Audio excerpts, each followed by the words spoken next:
hay un tema que no solamente nos afecta a nosotros como país, como ciudad, como Lima, sino afecta creo que acá a todo el mundo. ¿Cuál es el tema que afecta hoy día a todo el mundo? Es un tema de los periódicos, yo leo gestión todos los días, hasta ellos publican esto que no deben gestionar, la inseguridad. O sea, la inseguridad es un tema cotidiano que todos los días se habla y creo que en este gobierno se han cambiado, no sé, creo que cerca ya 20 ministros del Interior y ellos piensan que cambiando de ministro del Interior se va a resolver este tema. Y la verdad que eso le preocupa a todos, pero nosotros como hijos de Dios, ¿qué cosa tenemos que hacer? Vivir apercibidos de estas cosas. ¿Para qué? Para guardarnos en buen recaudo. ¿Dónde tenemos que refugiarnos? ¿Dónde tenemos que refugiarnos? En la torre fuerte, en la roca, que es nuestro Señor Jesucristo. Entonces, ahora es bíblico, por si acaso, en el Evangelio de Mateo, en el capítulo 24, versículo 12, dice que por qué afecta también a la iglesia. Dice, y por haberse multiplicado la maldad, que dice, el amor de muchos se enfriará. ¿Afecta o no afecta al pueblo de Dios? Afecta. Pero ¿a quiénes es el efecto más grave? A los que todavía su confianza todavía en el Señor no está firme. O sea, no están establecidos. Y por eso que el Señor puso esta palabra en mi corazón. ¿Para qué? Para que ustedes comprendan las Escrituras. O sea, todo lo que está escrito en la palabra de Dios se va a cumplir sin omitir, dice. Ni una tilde, ni una jota. Todo se va a cumplir porque todo está escrito. No hay que añadirle nada. O sea, se va a cumplir. ¿Por qué? Porque Dios es fiel. O sea, escrito para instruirnos, prepararnos a nosotros para estar preparados, ¿no? Entonces, esto es la palabra de Jesús, ¿no? En los últimos tiempos, que el capítulo 24 de Mateo habla de los últimos tiempos, cómo será. Y estamos viéndolo, o sea, no es ajeno a nosotros lo que está pasando. Vieron el 7 de octubre del 2023, ¿no? Cómo estuvo estos judíos con la guardia baja.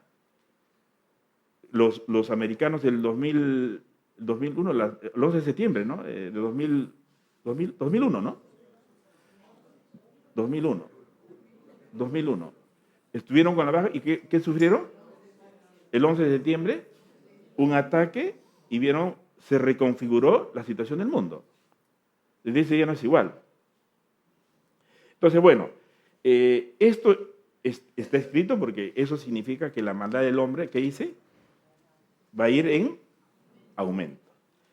Y yo le puse por título esta porción que el Señor me ha estado hablando a través de varios versículos, pero hay muchos versículos que hablan, pero dice, por eso que la prédica se anunció, dice, más los que buscan al Señor, ¿qué dice?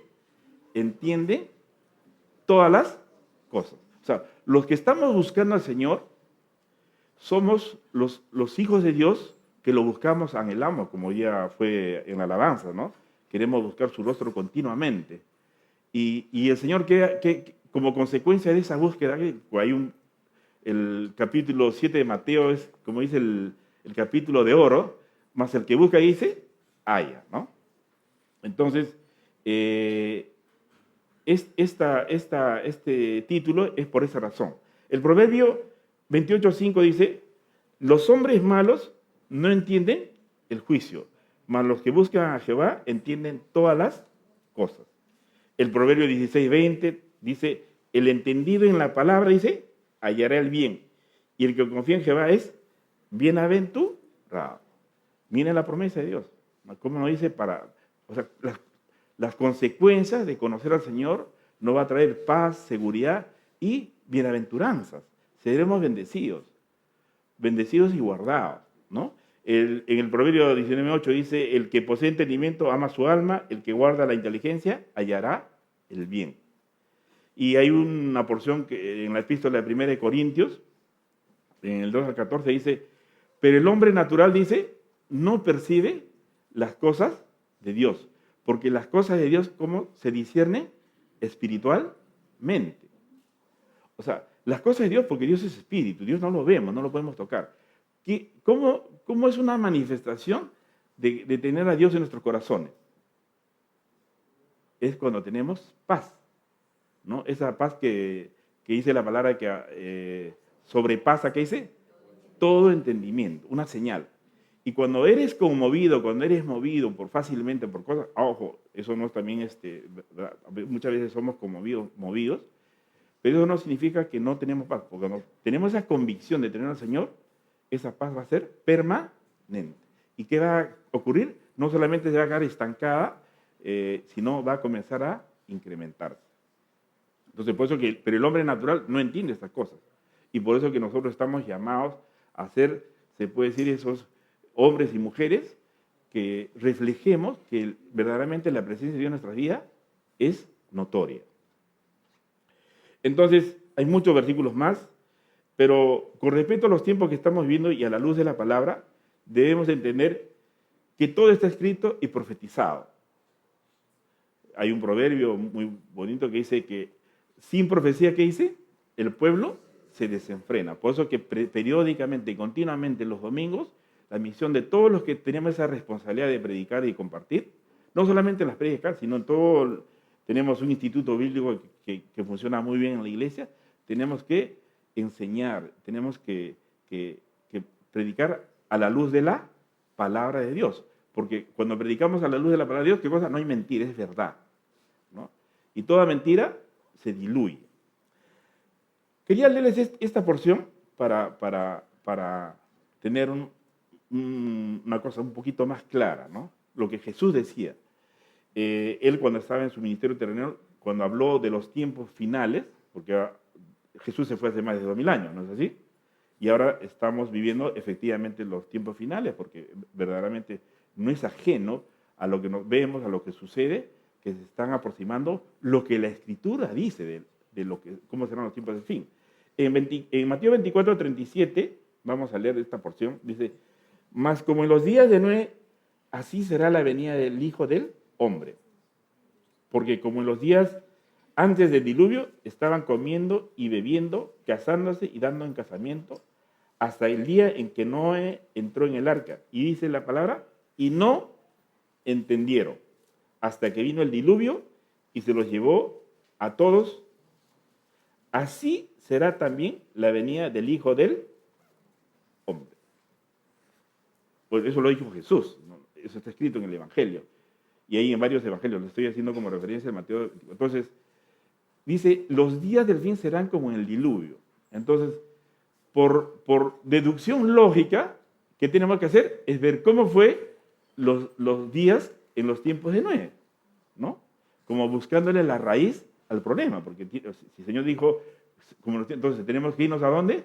Al principio, porque Noé, ¿cuándo ministró Noé? En el principio, en el libro de Génesis.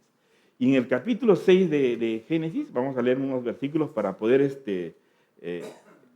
configurar mejor la situación y la explicación. Dice, en Génesis 6:11 dice, y se corrompió la tierra, dice, delante de Dios. ¿Y qué dice? Estaba la tierra llena de violencia. Para la gloria de Dios y para nuestro beneplácito de nosotros, hoy día, gracias a Dios, que nuestra congregación congrega en un lugar pacífico, un lugar residencial dentro de la ciudad de Lima, y por sus misericordias y por su bondad, Dios nos tiene guardado. Y definitivamente, o sea, es un lugar todavía pacífico, la gente puede dejar sus autos en las calles, tú puedes salir con tranquilidad, te vas a los centros comerciales cerca, caminas, no hay mucho problema. Yo salgo a caminar en la madrugada a veces y todo es pacífico. Pero acá dice la Biblia que dice, y la tierra estaba llena de violencia. Y dice, y miró Dios la tierra, y aquí que estaba, que dice, todo corrompida, porque toda carne había corrompido su camino sobre la tierra. Dijo pues Dios a Noé, he decidido el fin de todo ser, porque la tierra está llena de violencia a causa de ellos. Y he aquí que yo los destruiré en la tierra. ¿Y eso es verdad o no? Eso es verdad. Dios destruyó la tierra. Dios, la configuración geológica del globo terráqueo es totalmente diferente como cuando Él lo creó. Y bueno, conocemos un poco de geología y sabemos qué consiste esta configuración geológica de la Tierra. es una configuración diferente. Si ustedes ven el globo terráqueo, se dan cuenta, Sudamérica con África, Brasil con África son como regiones que han sido partidas, ¿no? Entonces, todo eso demuestra, bueno, yo ya la mayoría sabe que yo soy de Jauja y de niño me gustaba pasear en las alturas de las ciudades, perdón, de los pueblos, y en la parte superior, en las colinas, en la cima, habían restos de fósiles marinos, estrellas de mar, caracoles. ¿De dónde creen que eso? Ahora, ni qué decir, los que quieren investigar un poquito más se pueden ir aquí a Ocucaje, que está cerca pasando Ica, y ustedes pueden hacer un tour para ver los fósiles marinos, la cantidad de ballenas, tiburones, cocodrilos fosilizados, y están íntegros. Bueno, eso es un reto para los que quieran comprobar que el diluvio fue real y Dios destruyó. Ahora, ¿se imaginan cuántos se salvaron en el diluvio? Eso sí creo que saben todos. ¿Cuántos? Una familia, solamente una familia. El matrimonio de Noé y sus 3 hijos. ¿Y cuánto creen que fue la población en esa época? A ver, alguien, un matemático, le guste las estadísticas. Algo del diluvio fue a los 1600 años aproximadamente de la creación de Adán y Eva. ¿Cuántos creen que fue la población en ese tiempo? Bueno, estima, no sé, no. Pero debe ser, yo estimo, entre 1000 a 2000 millones de habitantes. Y si hacemos la proporción matemática de 1000 millones de habitantes, ¿cuántos se salvaron? 8. El ratio es bajísimo. Es un ratio bajísimo. ¿Hoy día cuántos somos? Hoy día sí sabemos, porque 8.000 millones de habitantes somos hoy día en toda la Tierra. Entonces, saca la proporción, ¿cuántas familias se salvarían si aplicaríamos esa lógica matemática? 8 familias. ¿No? Pero Dios, por eso que continúa su gracia y misericordia, su bondad en toda la tierra, y por eso que nosotros estamos ahí predicando y predicando, porque ¿no? ¿Cuántos años predicó? 100 años. Y nosotros, la congregación acaba de cumplir 35 años. ¿Y qué cosas hacemos? Predicando 35 años. Yo nunca me imaginé ser predicador, porque cada uno sabe de dónde nos sacó el Señor. Y yo digo, ahora, yo sé también perfectamente, al que se le da más que dice Dios en su palabra, me va a demandar más. Yo tengo que predicar continuamente, donde vaya. Estuve estos días en la mina predicando a los mineros, aprovechando los tiempos que me trasladaba, predicándoles. Y realmente me asombro cómo prestan atención. Entonces, ¿cuál es mi misión? Es ser predicador del Evangelio en todo lugar, en el trabajo, en la familia, donde el Señor nos manda. Pero bueno, entonces, para terminar con esa parte, entonces, ya sabemos por qué vino el diluvio y sabemos que ahora lo que estamos viviendo, entonces, ¿qué va a suceder? ¿La violencia seguirá disminuyendo o se incrementará? La violencia va a aumentar. Todavía, o sea, nosotros, como les decía, vivimos en un lugar residencial, el templo está en un lugar que bueno, no vemos, pero ojo, no podemos comparar nuestra situación territorial geográfica con el África y con el Medio Oriente, con el Asia. Ahí tú no puedes predicar el Evangelio, ahí te matan, porque ahí está prohibido. Y por eso Dios dice que su misericordia continúa, porque Él dice en su palabra, hay una promesa que no quiere que perezca nadie. ¿Cuándo empezó el avivamiento? Ahora que estamos estudiando en la iglesia, el Instituto Bíblico Hechos de los Apóstoles, el avivamiento número 1 se dio con los 120, el día de Pentecostés. Y empezó en Jerusalén. ¿Y Jesús qué le dijo? Y me seréis testigos acá en Jerusalén, Judea, Samaria y toda la tierra. Entonces, empezó en Jerusalén, se tiene que dar la vuelta por toda la tierra para que nadie diga que a mí no me predicaron. Nadie debe decir, no, yo nunca. Por eso es la obligación. Por eso esto, en cierta forma, para lo que no estamos haciendo la voluntad de Dios, nos está jalando la oreja para decir, ¿sabes? Sí tengo que predicar. Entonces ya sabemos que la violencia, todas estas cosas que estamos viendo, ¿irá en aumento definitivamente irá en aumento.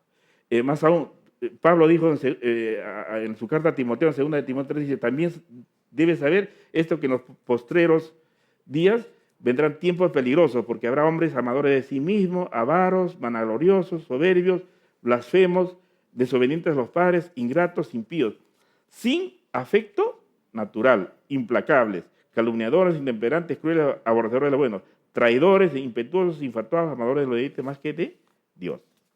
Eso lo comprobamos todos los días, ¿no? Bien. En Filipenses 2:12 dice, por tanto, amados míos, como siempre habéis obedecido, no como en mi presencia solamente, sino mucho más ahora en mi ausencia, dice, ¿qué dice la palabra? Ocupaos en vuestra salvación con temor y temblor. Y acá les voy a dar una tarea. Cuando lleguen a su casa, cómo el Señor nos está mandando a que nos ocupemos con temor y temblor de nuestra salvación. Porque acá todo lo que estamos, somos salvos, por si acaso. Grandes y pequeños. Es una promesa de Dios, estamos salvos. Pero ¿qué cosa tenemos que hacer? Ocuparnos con temor y temblor, es que esa salvación no se pierda. Porque hay doctrinas que enseñan que la salvación no se pierde. Y esos están errados, ¿no? Y entonces, ¿qué nos dice el Señor? Que debemos ocuparnos significa trabajar, ser laboriosos, emprender, ser persuasivos, ahí perseverantes. Pues dice la palabra, Jesús dijo, mas el que persevera hasta el último, ese será salvo. Ahora, por eso le voy a dar una tarea. Cuando lleguen a su casa, van a leer el primer capítulo del libro de Sofonías. Eso lo voy a dejar como tarea, para que vean cómo va a ser así. Acá vamos a leer cómo ha sido el juicio en la época de Noé y cómo será el juicio que va a venir. No lo quiero asustar, pero ustedes mismos leen en su casa para que vean el primer capítulo de Sofonías, ¿no? Ni quiere decir si leen el Apocalipsis 9. Bueno, no quiero irme más porque tampoco no tengo mucho tiempo. Entonces, en 1 Pedro 4:18 dice, si el justo con dificultad se salva, ¿en dónde aparecerá el impío y el pecador? De modo que los que padecen según la voluntad de Dios encomienden sus almas al fiel Creador. Y dice, ¿cómo termina ese versículo? Y hagan el bien. Nunca se cansa de hacer el bien. Nunca. Como decía Jesús, si te da una cachetada, ponle la otra mejilla. Bueno, no quiero extenderme más. Y dice, nunca nos cansemos de hacer el bien.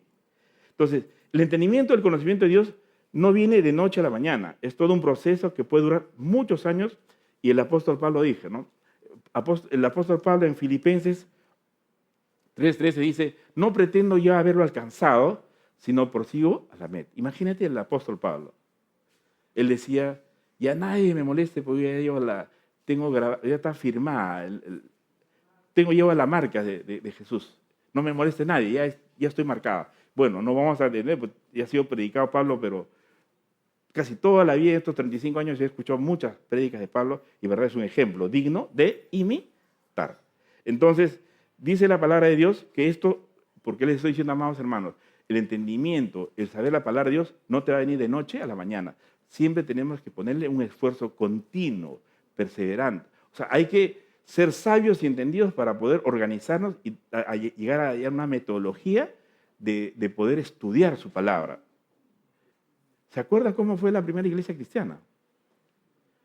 No somos nada comparada a la iglesia primitiva. ¿Vieron cómo por el amor al Señor les importaba su vida? No, porque sabían que ellos ya tenían el premio. Niños, jóvenes, ancianos, tenían el premio asegurado. Ni qué decir de los apóstoles. Bien, entonces, ya sabemos, amados hermanos, que no tenemos que quedarnos atrás. Y hoy es 2. ¿Han tomado desayuno o no? Yo soy el hermano de los proverbios. ¿Qué dice el proverbio 2? Bueno, si no han tomado desayuno, es una oportunidad, pero una llamada de atención, porque los que no han tomado. Dice el proverbio 2, dice 2:4, si como a la plata la buscares y la escudriñaras como tesoros, entonces entenderás el temor de Jehová. ¿Y qué dice? Y hallarás el conocimiento de Dios, porque Jehová da la sabiduría y de su boca viene el conocimiento de inteligencia. Más fácil no puede haber. Es una fija. ¿Para qué? Para obtener el conocimiento de Dios. Es increíble. Es una cosa que realmente cuando vivimos esa realidad nos vamos a asombrar que efectivamente, dice Dios en su palabra en Eclesiastés 2:26, dice, al que le agrada a Dios, qué dice Dios como premio? Le da sabiduría, conocimiento, ciencia y gozo. Una promesa de Dios, porque tenemos que anhelar, buscar sin cansarnos. Entonces, dicho eso, voy a contar una pequeña historia. Para no hacerla extensa, casi todo se ha predicado de la historia de la reina Saba, ¿no? Cuando visita a Salomón, ¿no? ¿Se acuerdan de esa historia? ¿Cuántas esposas tuvo Salomón? ¿Alguien se acuerda o no? 1000 esposas, 700 reinas y 300 concubinas. Y la Biblia habla solamente de la reina, la hija del faraón, y habla de la reina Saba. Imagínense, no cuenta la Biblia porque habría que leer más historias, pero todos sabemos que fue así. Dice la palabra de Dios en 2 de Crónicas, hablando de la reina Saba, 9-1, vamos a leer brevemente. Oyendo la reina de Saba la fama de Salomón, vino a Jerusalén con un séquito muy grande, con camellos cargados de especias aromáticas, oro en abundancia y piedras preciosas para probar a Salomón con preguntas difíciles. Y luego que vino Salomón, habló con él todo lo que en su corazón tenía. Pero Salomón le respondió a todas sus preguntas y nada hubo que Salomón no le contestase. Viendo la reina de Saba la sabiduría de Salomón y la casa que había edificado y las viandas de su mesa, las habitaciones de sus oficiales, el estado de sus criados y los vestidos de ellos, sus maestresalas y sus vestidos y la escalinata por donde subía la casa de Jehová, se quedó, dice, asombrado. Y dijo al rey, verdad es lo que había oído en mi tierra acerca de tus cosas y de tu sabiduría, pero yo no creía las palabras de ellos hasta que he venido y mis ojos han visto y he aquí que ni aún la mitad de la grandeza de tu sabiduría me habían sido dicha, porque tú superas la fama que yo había oído. Bienaventurados tus hombres y dichosos estos siervos tuyos que están siempre delante de ti y oyen tu sabiduría. Mira la actitud que tomó la reina Saba. Le contaron, oye, Salomón es un tipo simpático, un rubio de 1,80 m, ¿no? Bien puesto. Y no tienes idea, sus ojos. ¿Qué le dirían? Uy, tengo que conocer. Pero no solamente eso, físicamente, porque no se olviden que Salomón es hijo del rey David y de Betsabé. ¿El rey David qué cosa era? Dice, de buen parecer. ¿Y cómo era Betsabé? Preciosa. Entonces, esa fama, más la sabiduría, porque cuando leen Primera de Reyes, en el capítulo 4, dice que la sabiduría de Salomón era extraordinaria. Él compuso los 3000 proverbios, por eso es que nosotros leemos los proverbios de Salomón. Y disertaba de todas las cosas. ¿Y alguien puede decir que Salomón pisó una universidad? ¿Fue un colegio? ¿Qué le dijo Salomón a Dios? Cuando su papá a la edad de 15 años le dijo, ¿sabes qué? Tú vas a ser rey. No sé ni entrar ni salir. Imagínense la sinceridad. Por ser sincero, ¿qué dice Dios? Le dio una sabiduría. Dice que ni hoy día, ni el más sabio será más sabio que Salomón. Claro, más claro que el agua. Entonces, ¿de dónde viene la sabiduría? De Dios. Y mira cómo termina esta porción.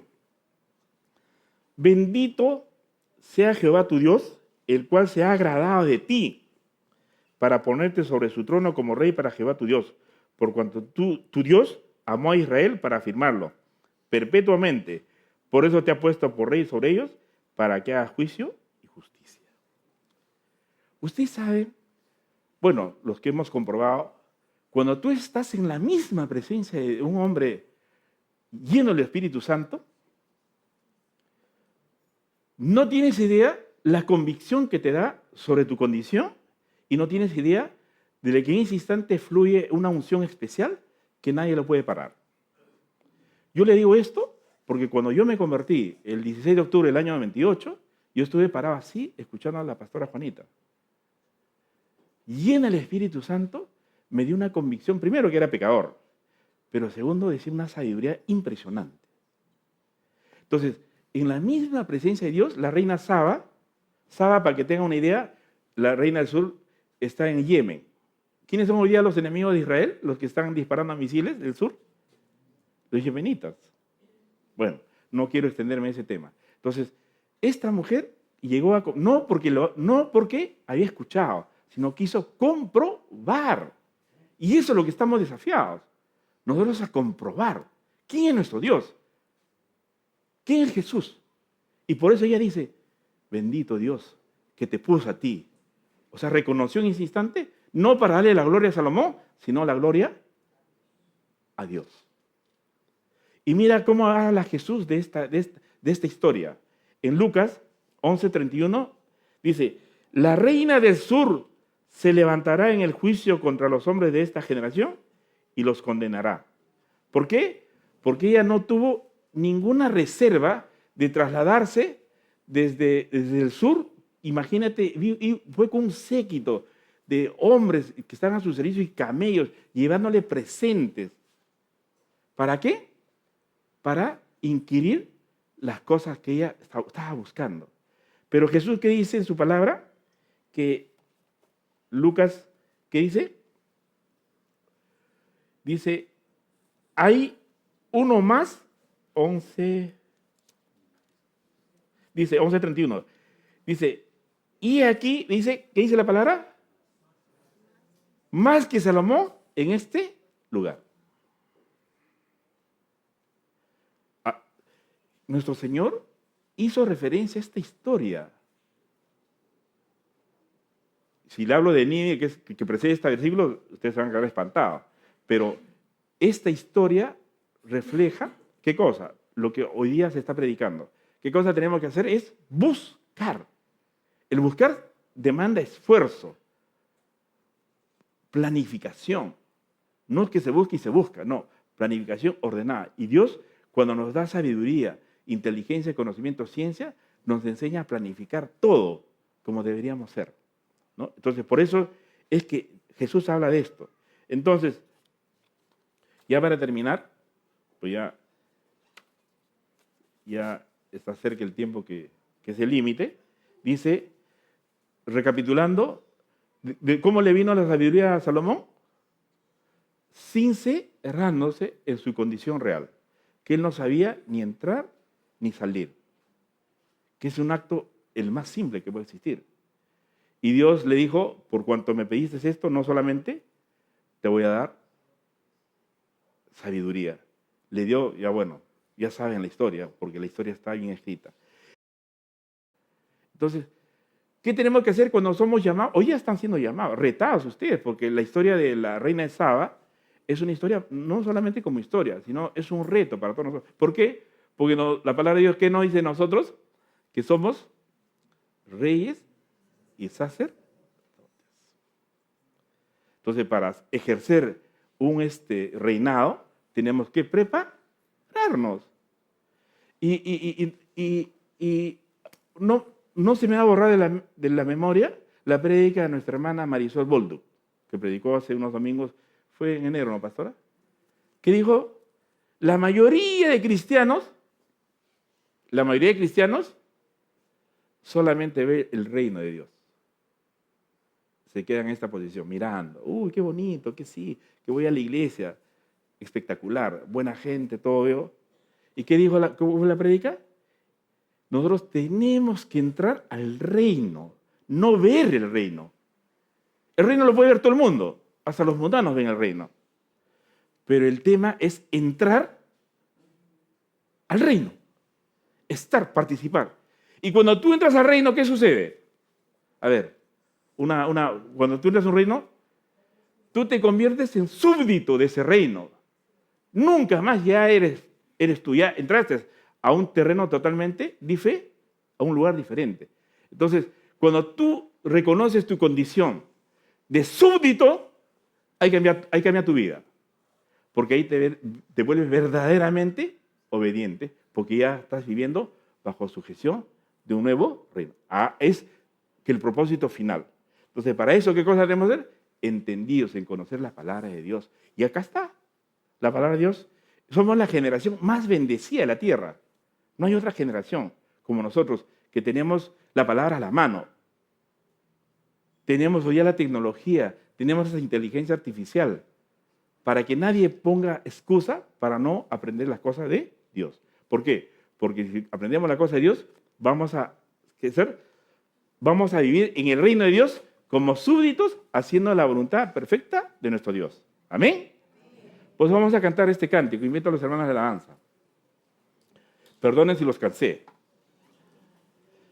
Pero ayer decía Ale, cuando predicaba, sobre las encrucijadas. ¿Qué debemos hacer cuando estamos en una encrucijada, ¿no? Que tenemos que buscar la opinión de Dios. Pero no vas a decir, Señor, háblame, como le hablaste porque por si acaso a Salomón no le habló en forma audible, le habló en sueños, ¿sabes? Porque Dios ya ha escrito en su palabra todo, o sea, no hay nada que añadir ni quitar, todo está escrito. Entonces, pero me gustó esto, lo que cerró ayer en la prédica de jóvenes, está en la segunda de Corintios 4, en el capítulo 4, 2 Corintios 4, versículos 3 y 4, voy a leer para ganar tiempo. Dice, pero si nuestro evangelio está aún encubierto, entre los que se pierden, está encubierto, en los cuales el Dios de este siglo cegó el entendimiento de los incrédulos para que no les resplandezca la luz del evangelio de la gloria de Cristo, el cual es la imagen. Amén. Así que, por si acaso, el Dios de este siglo, que es el diablo, te puede cegar, te puede captar y te olvidas del reino que tiene prometido. Ustedes saben, la reina de Saba, ¿qué es lo que pronunció? Mucho más de lo que me habían contado, he visto hoy día. Y amados hermanos, Dios tiene preparado para nosotros un reino que no podemos describirlo ni con palabras. Lo dijo el apóstol Pablo cuando regresó y cuenta su testimonio. Es inescrutable. Y por eso estamos en este lugar. Porque queremos, como decía la reina Saba, ella vio una cosa terrenal. Nosotros qué cosa queremos anhelar, ver el reino celestial, para llegar a ser súbditos, no simples miradores, entrar al reino. Amados hermanos, nosotros tenemos la fija para entrar al reino de los cielos en su palabra. Pero ¿qué significa? ¿Qué tenemos que hacer? Es rendirnos y aprender las promesas. Más que la reina de Saba, tenemos que anhelar, porque lo que tenemos, ¿qué dijo el Señor? Y si no hubiera posada, morada, las iré prepa. Amén. Así que vamos a...